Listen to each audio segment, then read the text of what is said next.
حدیث نمبر 533۔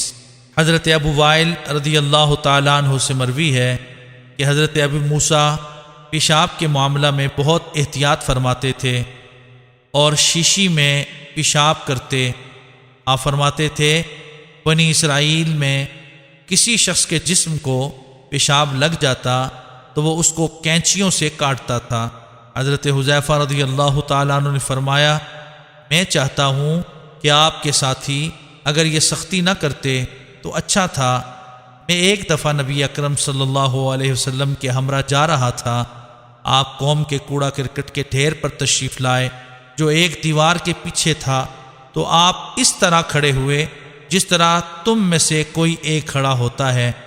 آپ پیشاب فرمانے لگے تو میں آپ سے دور ہو گیا، بس آپ نے مجھے اشارہ فرمایا تو میں حاضر ہو کر آپ کے پیچھے کھڑا ہوا حتیٰ کہ آپ فارغ ہوئے۔